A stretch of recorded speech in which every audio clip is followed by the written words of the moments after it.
मक्का अनुसंधान केंद्र यहाँ से चल रहा था तो गिरिराज सिंह कुछ नहीं बोले थे पार्लियामेंट में, भाषण उनका सुने पार्लियामेंट में। तो उनको लोग यहाँ वोट दिया है बेगूसराय का मुद्दा उठाने के लिए कि राहुल गांधी जी का टी शर्ट देखने के लिए। बेगूसराय के लोगों ने उनको क्यों वोट दिया है? बेगूसराय के लोगों ने उनको वोट दिया है कि सबके खाते में बीजेपी 15 लाख रुपया पहुँचाएगी, हर साल 2 करोड़ नौकरी मिलेगी, किसानों की आमदनी दुगनी की जाएगी, जवानों को जो है नौकरी दिया जाएगा, महिलाओं को सुरक्षा दी जाएगी। इसके लिए वोट दिया है कि राहुल गांधी जी कौन सा टी शर्ट पहनते हैं उसका कलर बताने के लिए वोट दिया है।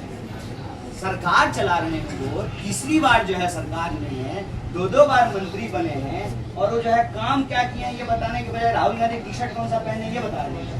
बुजुर्ग हैं, मुझे लगता है कि मैं उनके अच्छे स्वास्थ्य की कामना करता हूँ, स्वस्थ रहें। ऐसी बहकी बात लोगों का सवाल है सर कि 2019 के बाद लखनऊ आए देख लो। राजनीतिक कार्यक्रम में नहीं होने का ये मतलब थोड़ी होता है कि हम हैं नहीं। मेरी जिम्मेवारी राष्ट्रीय थी, राष्ट्रीय जिम्मेवारी निभा रहा हूँ।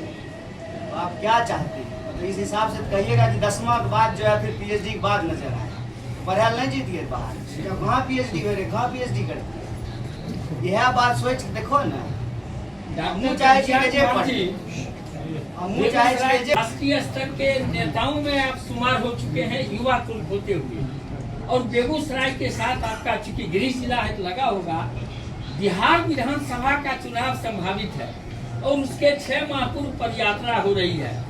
उस पदयात्रा के बाद लोकसभा का चुनाव, इस पदयात्रा के बाद विधानसभा का चुनाव, क्या एक देखिए अब विस्फोट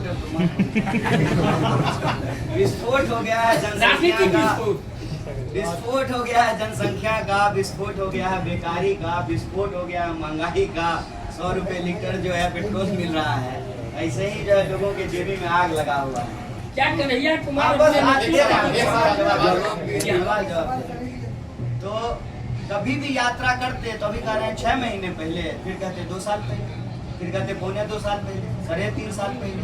अरे 5 साल में तो चुनाव होता ही है ना। तो कभी भी यात्रा शुरू करते तो आप जो है 6 महीना का बदला कह देते 18 महीना, 19 महीना। देखिए मेरा निवेदन यही है मीडिया बंधुओं से, हम जानते हैं कि राजनीति का मतलब सिर्फ चुनाव हो गया है, सबको मालूम है, सबका इंटरेस्ट सिर्फ चुनाव में, सारा मसाला जो है ना सिर्फ चुनाव में। मतलब जिसमें मसाला नहीं हो, चटपटी बातें नहीं हो, उनको कौन देखेगा? अब आप भी हेडलाइन तो मजबूर है ना लगाने के लिए, वैसा लगाएं कि जो है लोग क्लिक करें, और जितना हिट जितना लाइक उसी पे जो है चलता है दुकान अपना, है ना। लेकिन इस देश का नौजवान होने के चलते हमारी एक चिंता है, चुनाव होगा 5 साल में, 5 साल में 3 चुनाव होगा, एक लोकसभा का चुनाव होता है, एक विधानसभा का चुनाव। अभी ये लोकसभा का चुनाव हुआ था कुछ दिन पहले, तो मान लीजिए उससे पहले यात्रा होती, कहते अभी लोकसभा का चुनाव होने वाला है, फिर वो विधानसभा का चुनाव होने वाला है, फिर उसके बाद पंचायत का चुनाव होने वाला है। चुनाव तो होते रहेगा ना, मान लीजिए चुनाव भी होने वाला है तो चुनाव में चर्चा हो। हम चाहते हैं कि बेगूसराय के जो है हमारे तमाम प्रबुद्ध जो पत्रकार हैं, अगली बार कोई नेता आए तो इनसे सवाल पूछा जाए कि अगर सरकार के हैं तो उनसे पूछें कि भाई 4.25 लाख पोस्ट क्यों खाली है। उनसे पूछें कि जो है बिहार से लगभग 60 लाख से ज्यादा लोग क्यों पलायन किए हैं। उनसे पूछा जाए कि 7% लोग ही ग्रेजुएट क्यों है। अगर इतना विकास हुआ तो 7% लोग ही ग्रेजुएट क्यों है। हर घंटे जो है किसी महिला का जो है किडनैपिंग क्यों हो रहा है, क्यों जो है इस बिहार के नौजवानों को नशे में धकेला जा रहा है। और आप बताइए जो इस तरह से नशाखोरी बढ़ रही है, कल को इसके अनुपात में अपराध भी बढ़ेगा। एक बार जब लत लग गया है, पैसा नहीं होगा तो चोरी होगी, छिनतई होगी, अपराध भी बढ़ेगा समाज में। तो मेरा निवेदन यही है कि चुनाव हो, चुनाव प्रचार करने के लिए जब नेता आए तब तो आएगा ना, प्रचार करने के लिए, वोट मांगने के लिए आएगा। नौकरियां देने में विफल तो जानबूझ करके संप्रदाय के आधार पर, पहचान के आधार पर इस मोहल्ले के लोगों को उस मोहल्ले के लोगों से लड़ाया जा रहा है। नफरत लगातार समाज में, वैमनस्यता भूली जा रही है। सरकार अपनी विफलता छुपाने के लिए, नौकरी नहीं देने की जो खामी है उसको छुपाने के लिए समाज में जहर घोल रही है, नफरत फैला रही है। एक आंकड़ा और आपको सुनकर के आश्चर्य होगा, बिहार में कास्ट सर्वे हुआ। कास्ट सर्वे में कहा गया कि 60% लोग भी ऐसे नहीं हैं जो ग्रेजुएट हों बिहार में। जो श्रमिक वर्ग है, जिसको हम कहते हैं कि जो काम करने वाली आबादी है, जो काम कर सकती है, अगर आप उसमें देखें तो लगभग 40% लोग, जिसको हम वर्किंग क्लास कहते हैं, वो निरक्षर हैं। 40%। सरकार स्कूल बना रही है, स्कूल के बड़े बड़े भवन बन रहे हैं, कॉलेज बन रही है, कम से कम घोषणा तो हो ही रहा। 2016 में बिहार में बेगूसराय में मेडिकल कॉलेज प्रस्तावित है। अभी तक 16 से लेकर के 25 तक मेडिकल कॉलेज का काम पूरा नहीं हुआ। आप किसी भी विश्वविद्यालय में चले जाइए, जो वहाँ पर घुसखोरी है उसको देख करके आप दंग रहे। अगर हम यहाँ बेगूसराय की बात करें, बेगूसराय बिहार में रेवेन्यू के मामले पर कैपिटा, प्रति व्यक्ति आय के मामले पटना के बाद दूसरा जिला है। यहाँ पर तमाम फैक्ट्रियाँ हैं, नई फैक्ट्रियाँ भी खुल रही हैं, लेकिन आप यहाँ के लोगों की स्थिति देखेंगे तो यहाँ भी पलायन का दर जो है बाकी और जिलों से बहुत बेहतर नहीं है। यहाँ से भी लोग पलायन कर रहे हैं। यहाँ की स्थिति ये है, जहाँ पर एक आपको डेवलपमेंट दिखता है, वहाँ पर लोगों के बीच जब आप उनकी समस्याओं को जाकर के देखेंगे तो आपको महसूस होगा कि बेगूसराय जिला में आज तक लगातार मांगने के बावजूद दिनकर विश्वविद्यालय की स्थापना नहीं की गई और LNMU का एक सेंटर खोल दिया गया है नाम मात्र का। अभी भी लोगों को काम करवाने के लिए दरभंगा जाना पड़ता है और स्थिति ये है कि जानबूझ करके नाम गलत किया जाता है। मैं अपना उदाहरण देता हूँ। मैं अपने हाथ से अपने कागज में अपने पिताजी का नाम JAY लिखा, कर्मचारी ने उसको JAI किया और आप उसको ठीक करवाने के लिए जाइए, वहाँ जो है ब्रोकर घूम रहे हैं, बिना घूस का आपका कोई पेपर ठीक नहीं है।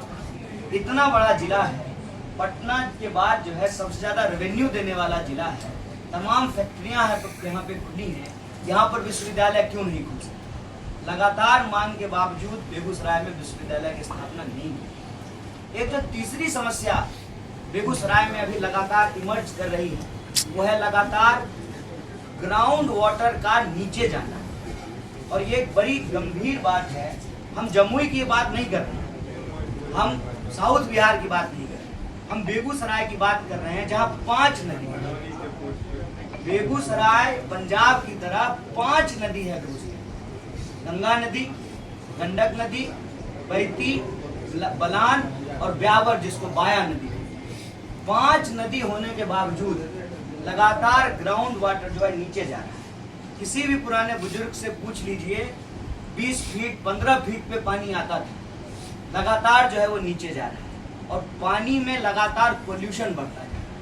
अगर आप ये डस्ट वाले पोल्यूशन की बात करेंगे तो कभी कभी दुनिया का सबसे प्रदूषित शहर होता है बेगूसराय, दुनिया का। आप थोड़ा दूर चलेंगे, ब्योना है, किसी के भी छत पे चढ़ करके देख लीजिए, व्हाइट छत जो है वो काली छत में बदल चुकी है। आप एक बार बेगूसराय जाइए आइए अपने बाइक से, आप शर्ट दूसरा दिन नहीं पहन सकते। ये लगातार पोल्यूशन इस जिले में बढ़ रहा है, यहाँ के लोग वो पोल्यूशन झेल रहे हैं। लेकिन जब आप रोजगार की बात कीजिएगा तो 2 मॉडल है। अभी एक किसान भाई ने आपको कहा, एक मॉडल कांग्रेस का मॉडल था कि जिस किसान का जमीन लेते थे उसके घर से किसी ना किसी को नौकरी देते थे, आसपास जो है उसकी जिम्मेवारी होती थी कि आप स्कूल बनाएंगे, पार्क बनाएंगे, गोलंबर का निर्माण करेंगे। दूसरा डेवलपमेंट का मॉडल आज का है, पानी आपका, जमीन आपकी, पोल्यूशन आप झेलेंगे, लेकिन आप के परिवार में से किसी को भी नौकरी नहीं। जो भी नई फैक्ट्री खुली है स्वागत है, लेकिन इस विकास में हमारी हिस्सेदारी कहाँ है, हमको बता दीजिए। कौन सी ऐसी फैक्ट्री है जिसमें कौन सा बेगूसराय का इंसान जो है उसको नौकरी मिल रही है, हमको जरा बता दीजिए। ये बेगूसराय के स्थानीय सवाल है। और बिहार के अंदर बेरोजगारी नेशनल बेरोजगारी से ज्यादा है। जो राष्ट्रीय बेरोजगारी का दर है, बिहार का बेरोजगारी दर उससे ज्यादा है। और हमारी दुर्दशा इसलिए है कि नौकरी के लिए, शिक्षा के लिए, शिक्षा की अगर हम बात करें तो 1907 में पटना यूनिवर्सिटी बनी थी। तमाम विश्वविद्यालय खुल चुके थे 90 से पहले, 90 तक और विश्वविद्यालयों की संख्या बढ़ गई। लेकिन यहाँ लोगों को अच्छी शिक्षा के लिए अपना प्रदेश छोड़ करके दूसरे प्रदेशों में जाना पड़ा। आप इलाज की बात कर लीजिए, बोलिए बेगूसराय में तमाम अस्पताल हैं, डॉक्टर हैं, फिर भी जब ज़्यादा सीरियस होता है तो एम्स जाते हैं। पटना में भी तो एम्स है, आज भी दिल्ली एम्स क्यों जाते हैं? और एक नेता हमको बता दीजिए बिहार का जो पटना एम्स में अपना इलाज करा, एक नेता का नाम। तो ना इलाज मिल रहा है, ना रोजगार मिल रहा है, ना शिक्षा मिल रही है, ना सुरक्षा मिल रही है। सुरक्षा की बात जो है बहुत चिंताजनक है और इस पर हम सब लोगों को ध्यान देने की जरूरत है। ये अलार्मिंग कि हर घंटे बिहार में किसी न किसी महिला के साथ अपराध हो रहा है, उनका एब्डक्शन हो रहा है। तो आप समाज में नशाखोरी बढ़ा रहे हैं, समाज में महिलाओं के खिलाफ अपराध बढ़ा रहे हैं, रोजी रोजगार के साधन उपलब्ध नहीं हो रहे हैं और बड़े बड़े दावे किए जा रहे हैं सुशासन। मैं कहता हूँ ये सुशासन की सरकार नहीं है, ये प्रचार वाली, पलायन कराने वाली सरकार है। इस प्रचार से बाहर आकर के बिहार के छात्रों, नौजवानों, महिलाओं, किसानों, मजदूरों और किसी भी वर्ग से जुड़े हुए व्यक्ति के लिए यह अवसर है कि वो इस यात्रा से जुड़ें, इस यात्रा से जुड़ करके अपनी बात रखें। यह मंच आपका मंच है, आप अपनी बात रखिए। हम अपनी पार्टी के लिए आपसे वोट मांगने के लिए नहीं, आप अपनी बात रखिए। हम बस आपके साथ कदम से कदम मिला करके चलना चाहते हैं। यह यात्रा अनवरत चलती हुई 23वें दिन बेगूसराय पहुंची है। कल हम लोग पटना जिला होते हुए 11 तारीख लोग फूले जी को याद करते हैं। फूले जी स्कूली शिक्षा के लिए, महिलाओं की शिक्षा के लिए, सामाजिक न्याय के लिए एक बड़े आइकन है।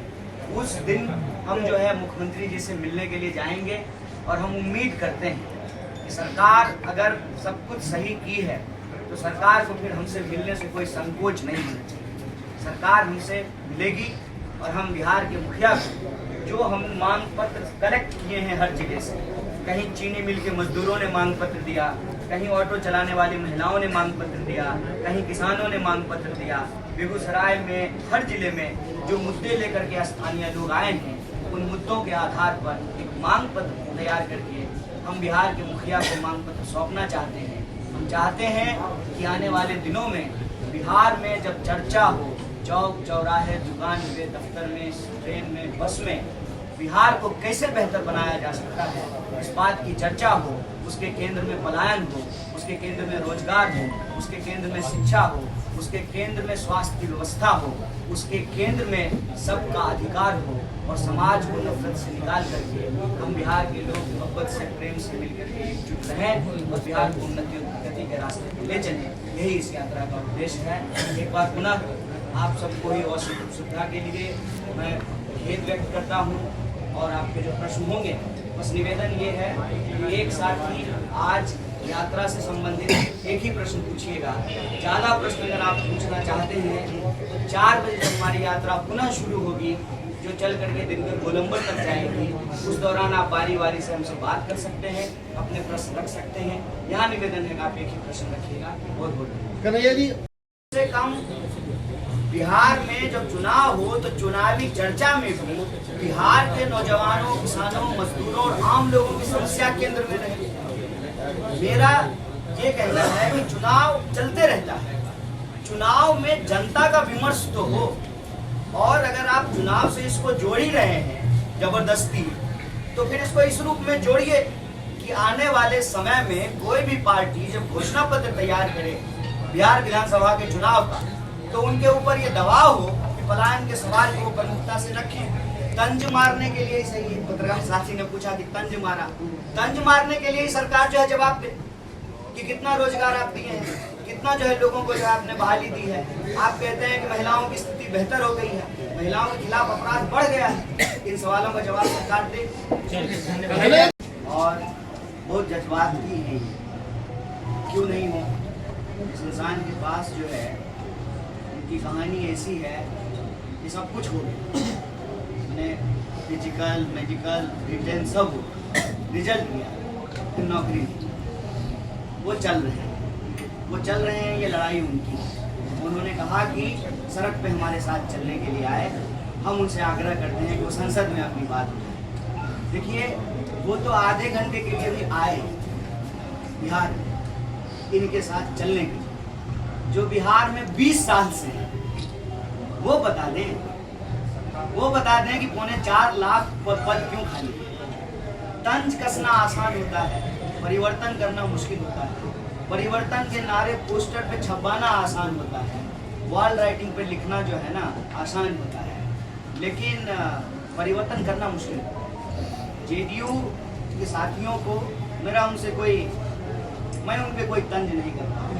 मेरा उनसे बस यही निवेदन है कि आप भी जो है बिहार की ही पार्टी हैं, बिहार के लोगों का ही बेहतरी करने का जो है आप दावा करते हैं, तो हम जो ये समस्याएं आपके बीच ला रहे हैं, आपके सामने इसको प्रकाशित कर रहे हैं, ये हम घर में तो बना नहीं रहे हैं। ऐसा नहीं कि हमने किचन में जो है समस्याएं तैयार की, ये समस्याएं आपके 20 साल के शासन में जो है पैदा हुई हैं। तो हम आप पे तंज नहीं करते हैं, आपसे निवेदन करते हैं कि आप भी आइए, आधे घंटे ना सही, आप 15 मिनट ही हमारे साथ चलिए और इन नौजवानों और किसानों का दर्द सुनिए। बोलते भी हैं, बोले सच में बोले, जहाँ बोलना चाहिए वहाँ का नहीं बोलते। मीडिया के सभी साथियों का बहुत बहुत स्वागत और बहुत बहुत धन्यवाद। लेकिन हम आप सबसे क्षमा प्रार्थी हैं। आज पलायन रोको नौकरी दो यात्रा में देश की सबसे मजबूत आवाज नेता प्रतिपक्ष राहुल जी के आगमन के चलते बेगूसराय में जबरदस्त उत्साह, संख्या बल की अधिकता के चलते मैं देख पा रहा था कि मीडिया के लोगों को और कुछ आम लोगों को भी यात्रा में चलने में तकलीफ हुई। उसके लिए हम आप सबसे माफी चाहते हैं। दूसरी बात, अभी हमारे किसान भाई और हमारे नौजवान साथी ने अपनी बात रखी। यही यात्रा का उद्देश्य है कि हम जहाँ जहाँ जिन जिलों से गुजर रहे हैं, आज 23वां दिन है, वहाँ के स्थानीय मुद्दों को उठाते हैं और हमारी कोशिश है कि यह यात्रा किसी को एमएलए, एमपी, मंत्री, मुख्यमंत्री बनाने की यात्रा नहीं है। यह यात्रा दरअसल बिहार में जो आम सवाल है, उससे जो प्रभावित लोग हैं, उनकी आवाज बने, जन संघर्ष का एक मंच बने और प्रभावित वर्ग के जो लोग हैं खुद से अपनी बात आप मीडिया साथियों के साथ रख सकें। उन्होंने अपनी बात रखी, उनका बहुत बहुत धन्यवाद। तीसरी बात कि आज हम बिहार की और बेगूसराय की बात करेंगे। सबसे पहले आप में से बहुत सारे साथी शायद जानते हो कि बिहार में सिर्फ सरकारी पोस्ट 4.25 लाख खाली है। 4.25 लाख, 3,75,000 सेंक्शन पोस्ट खाली पड़ा। अकेले मास्टर साहब लोगों का लगभग 2,20,000 पोस्ट खाली है। फिर ये कहना कि बिहार में अवसर नहीं है, ये गलत है। बिहार में अवसर है। और मैं आपको बता दूं, कोविड के दौरान सरकारी आंकड़ा है, तकरीबन 2 करोड़ लोग घर आए थे। उसमें सबसे ज़्यादा जो लोग घर आए वापस, वो उत्तर प्रदेश और बिहार के लोग। और पलायन का दर यदि आप देखें तो 1 नंबर पर उत्तर प्रदेश है और दूसरे नंबर पर बिहार है। अकेले बिहार से लगभग 60 लाख से ज़्यादा लोग पलायन कर चुके हैं। इसमें एक बात और स्पष्ट कर दूं, हमेशा से नहीं पलायन होते रहा। पलायन की दर को जब आप देखेंगे तो 2000 के बाद पलायन बढ़ा है। और जब आप बेकारी के आंकड़ों को देखेंगे बिहार में, ये बहुत मजेदार चीज है। एक तरफ हर किसी को देख के लगेगा कि बिहार में विकास बहुत तेजी से हो रहा है, सड़कें बन रही हैं, पुल बन रहा है, जहाँ नदी नहीं है वहाँ भी पुल बन जा रहा है। और सड़क और नदी के ऊपर पुल बने ना बने, कम से कम पेपर पे तो बन ही जा रहा है पुल। तो उसको देख करके लगता है कि विकास बहुत हो रहा है, सड़कें चौड़ी हो जा रही हैं। लेकिन जब आप बेकारी के आंकड़ों को देखेंगे, और बहुत मजेदार है, शहरी क्षेत्र में लगभग 30% बेकारी है और ग्रामीण क्षेत्र में लगभग 9% बेकारी है। ये बताता है कि जब रोजगार के अवसर उपलब्ध नहीं होंगे तो स्वाभाविक रूप से लोगों को अपना घर बार छोड़ करके बाहर जाना पड़ेगा। सरकार के तमाम दावों के बावजूद हकीकत ये है कि देश में किसानों और जवानों की आत्महत्या दर बढ़ी है। आपको सुनकर के आश्चर्य होगा और दुख होगा कि 1 घंटे में 2 जवान आत्महत्या करते हैं, लगभग इतने किसान आत्महत्या करते हैं। उसकी वजह क्या है? वजह यह है कि अगर आप बिहार की बात करें तो 30% लोग ऐसे हैं बिहार में जिनकी उम्र 20 साल से लेकर के 30 साल के बीच में, 30%। और जब सरकार इन जवानों को रोजगार नहीं दे पा रही, अब मैं बेगूसराय की बात करता हूँ। बेगूसराय में पिछले दिनों में एक बहुत जबरदस्त समस्या उभर करके आई है, वो है सूखा नशा की समस्या। पुराने लोग खैनी खाते थे, हुक्का पीते थे, बीड़ी पीते थे। आजकल का जो नौजवान है, किसी भी कॉलेज के फील्ड में चले जाइए, किसी भी कॉलेज के पिछले हिस्से में चले जाइए, कोई ऐसा सुनसान इलाका चले जाइए, आपको वहाँ पे सिरिंज फेंका हुआ मिलेगा। और यह बात सब लोग अपनी आंखों से देख रहे हैं, कोई इस पे कोई बात करने को तैयार नहीं। हमारे बिहार के नौजवानों को ड्रग्स में धकेला जा रहा है और आप सब लोगों को मालूम है, एक बार में हजारों करोड़ का ड्रग्स पकड़ा जाता है। अदानी के पोर्ट पर, मुंद्रा पोर्ट पर हजारों करोड़ का ड्रग्स पकड़ा जाता है। ड्रग्स वहां से चलता है और जहां से पलायन हो रहा है, जहां नौजवानों को रोजगार नहीं मिल रहा, उनको जो है नशे की ओर धकेला जाता है।